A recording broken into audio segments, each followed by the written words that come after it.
जैसा कि कल हमने देखा था कि भारी आंगन में जो मेटल था वो पीतल और तांबा था। पवित्र स्थान में जो मेटल था वो सोना और चांदी थे, और महापवित्र स्थान में शुद्ध सोना था। सो वो प्रकाश भी जो है अलग अलग प्रकार का तीनों लेवल पे था। बाहरी आंगन में जो प्रकाश था वो सूर्य का प्रकाश था। पवित्र स्थान में जो प्रकाश था वो लैंप, जिसे मनोरा कहते थे, उसका प्रकाश था।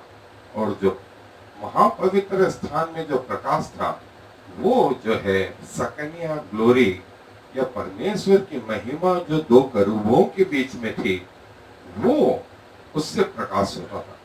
सो प्रत्येक व्यक्ति के जीवन में जो प्रभु यीशु मसीह में बढ़ना चाहता है, अलग अलग स्तर का जो है लेवल है, और प्रत्येक चीज जो है प्रभु यीशु मसीह को बताती है। सो कल जो कुछ हमने देखा था उसकी आज हम थोड़ी सी समरी देखेंगे, ताकि हमें सब कुछ स्मरण आए कि कैसे ये पूरा मूसा का तंबू, उसका माप, उसकी सारी चीजें प्रभु यीशु मसीह को प्रकट करती थी।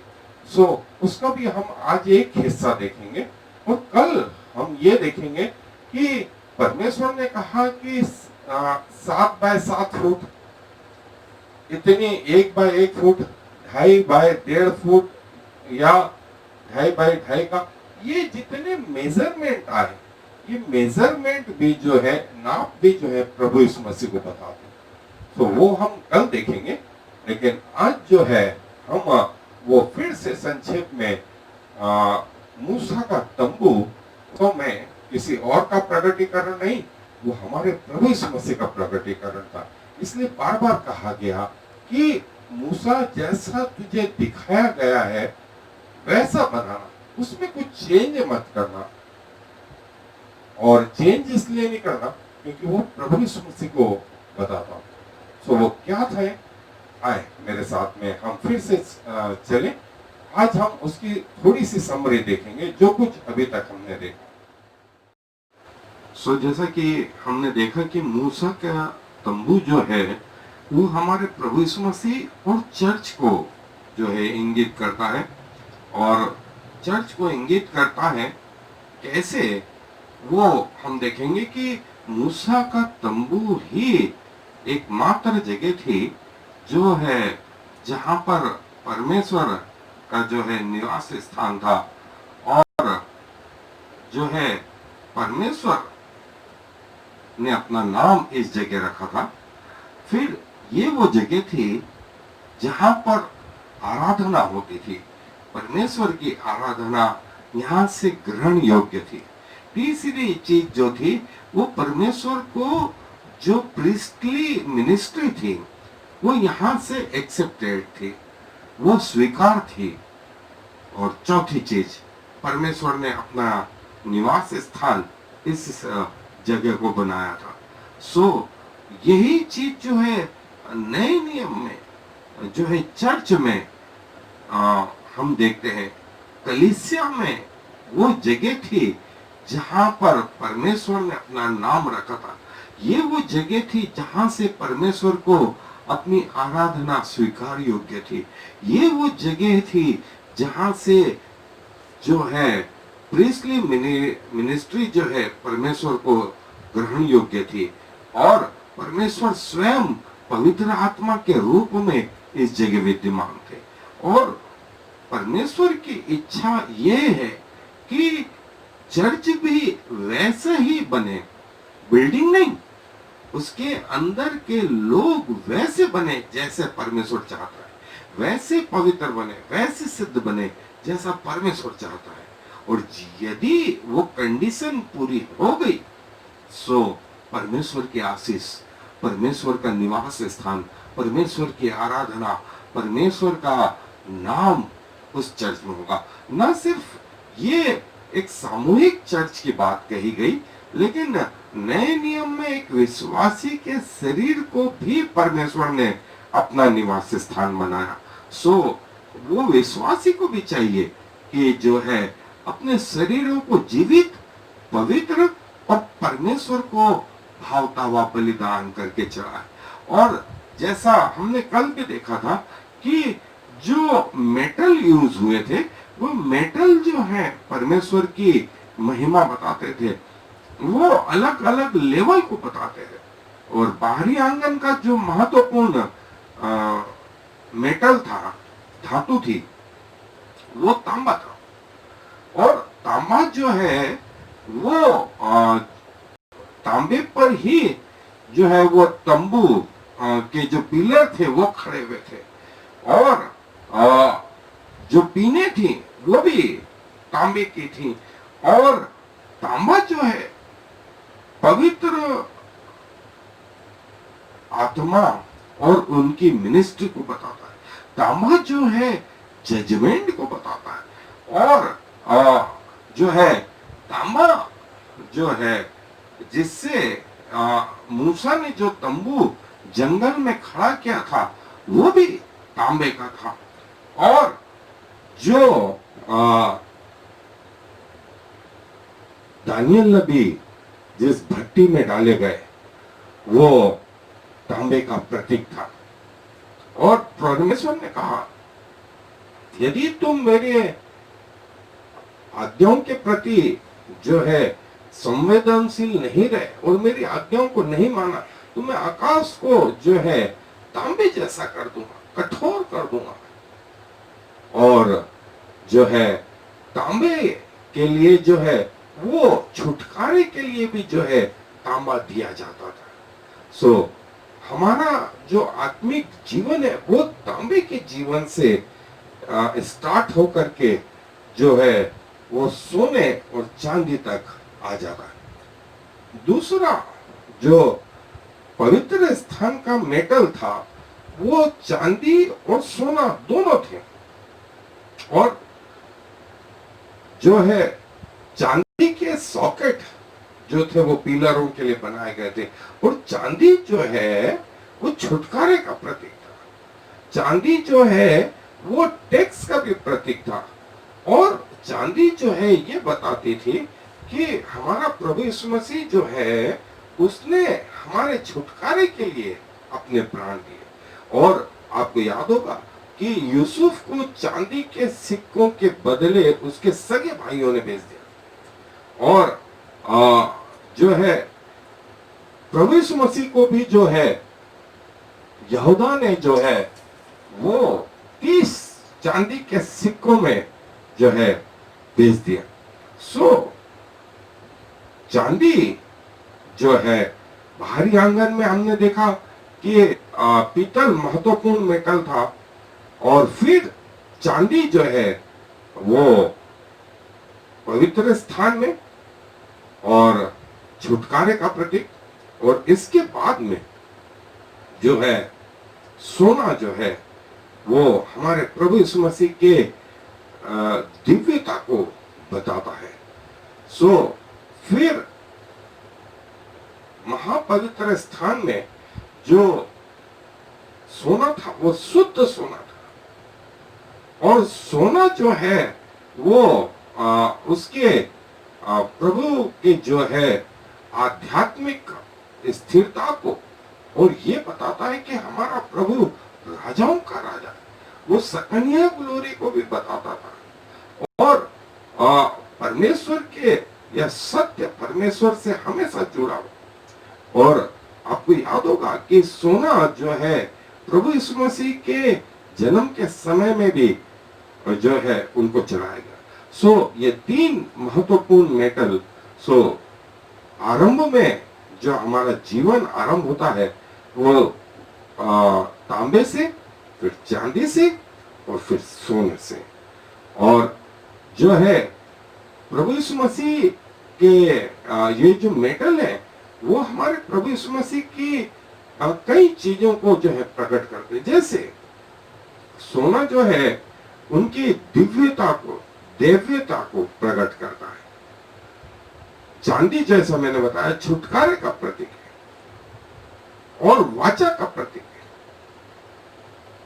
ब्रास, पीतल जो है वो जजमेंट को बताता है। ब्लू कलर जो है हेवन का ओरिजिन है।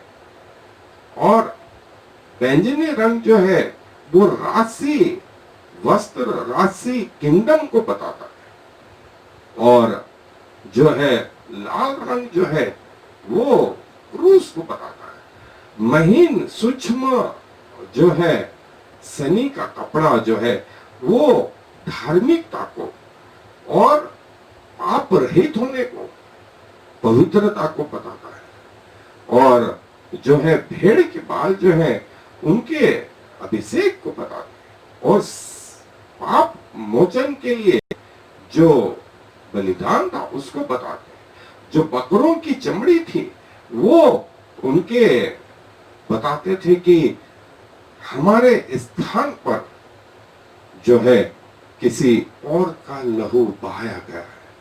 और सुइसों की खाली, जिसको बदगार स्किन कहा गया है, वो सुरक्षा को बताता था। वो ये बताता था कि हालांकि उसमें खूबसूरती नहीं थी, जैसे हमारे प्रभु यीशु मसीह में कोई खूबसूरती नहीं थी, लेकिन उसकी जो है बदसूरती हमारी खूबसूरती बनी। उसके कोड़े खाने से हम लोग चंगे हुए, उसके गरीब होने से हम लोग अमीर बने। ये सब हमारे प्रभु यीशु मसीह ने हमारे लिए ये बदगार या जो है का चमड़ा जो है वो ये बता। और बबुल की लकड़ी सिट्टिंग वुड जो है वो इनकरप्शन को बताती है, वो रिजरेक्शन को बताती है, वो ब्रांचेस को बताती है।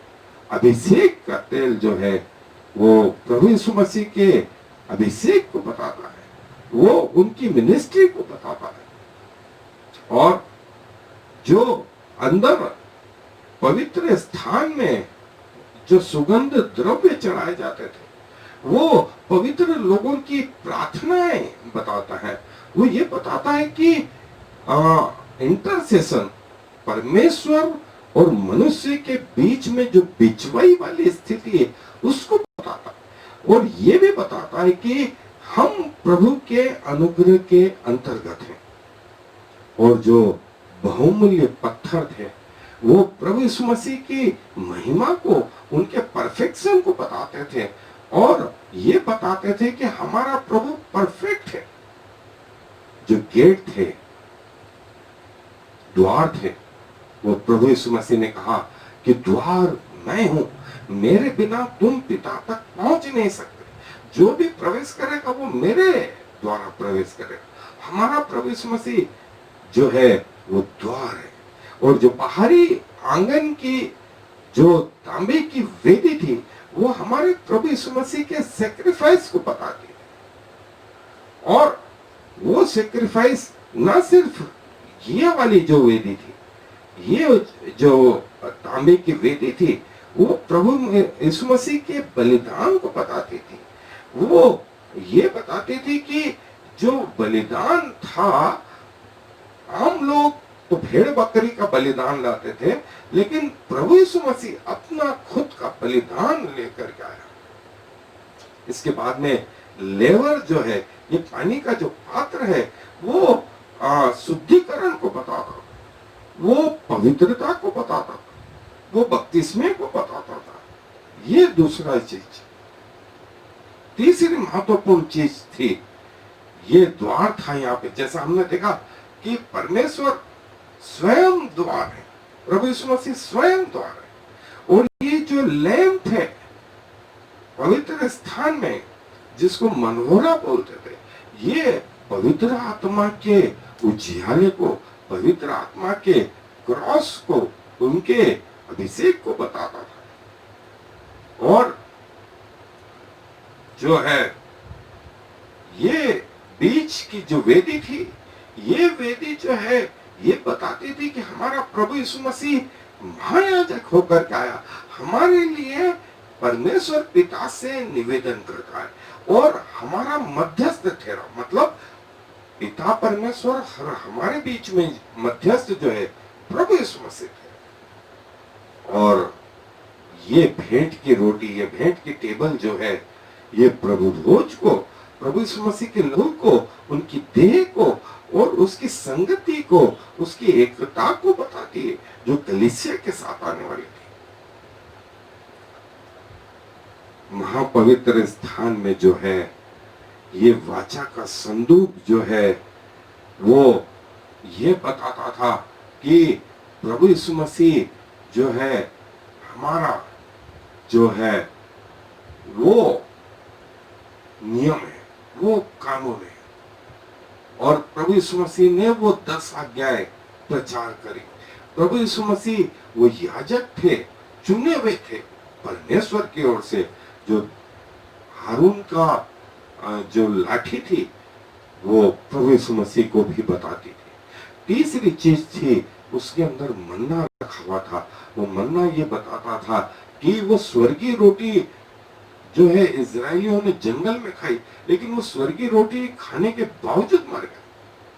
प्रभु यीशु मसीह बोलते हैं यहाँ वो रोटी है जिसको खाने के बाद कोई न मरेगा। और ये दोनों करूबों के बीच में ये सकन्या ग्लोरी जो उजियारा था, इसको सकन्या ग्लोरी बोलते थे।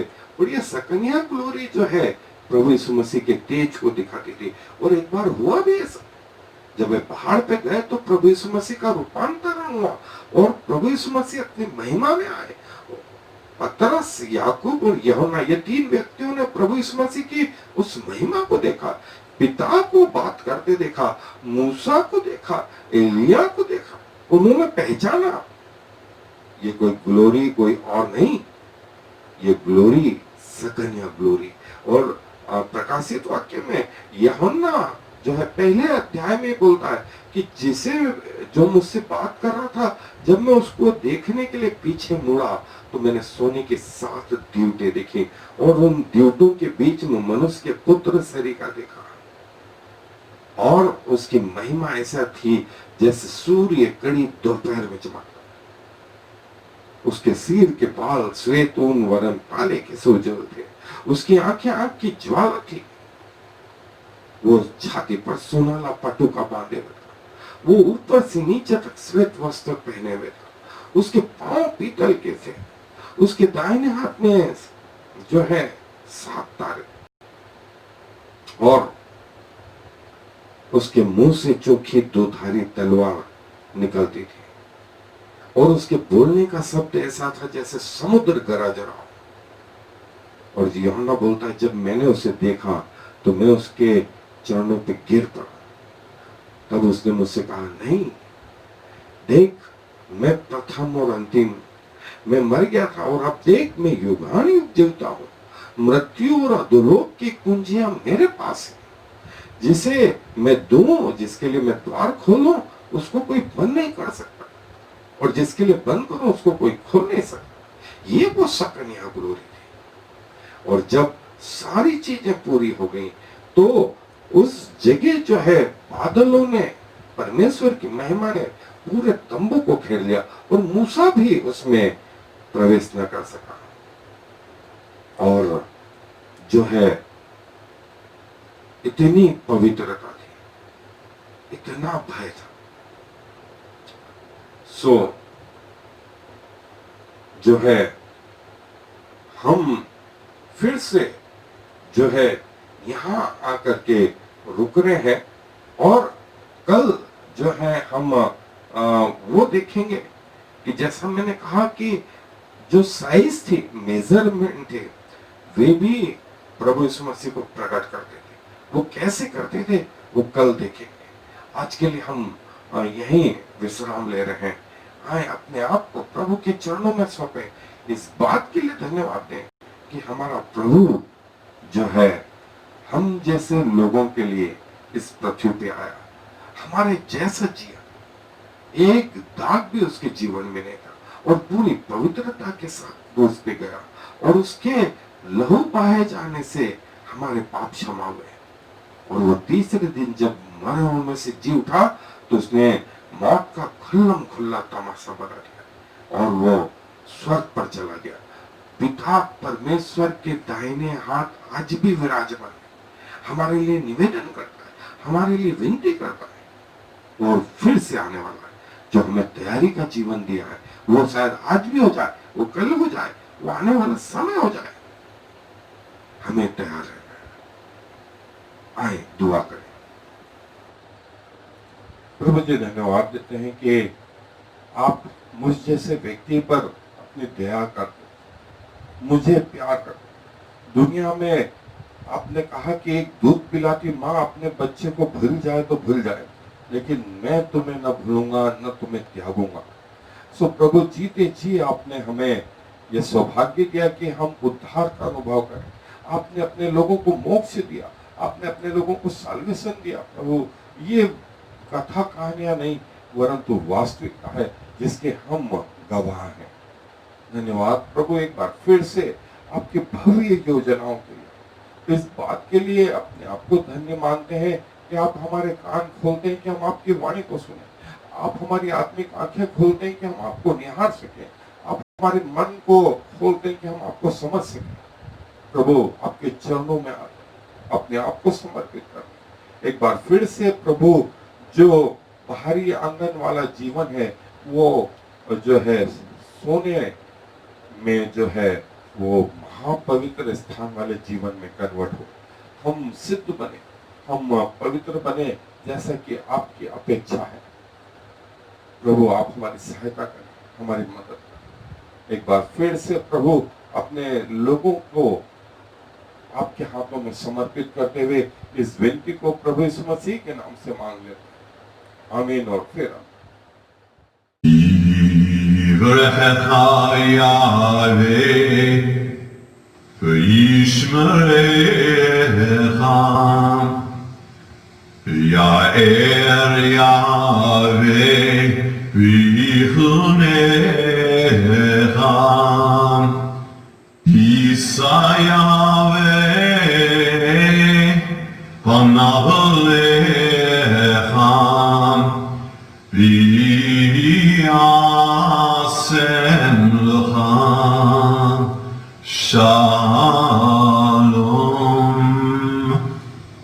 May the Lord bless you and protect you.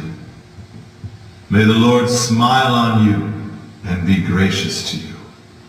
May the Lord show you his favor and give you his peace.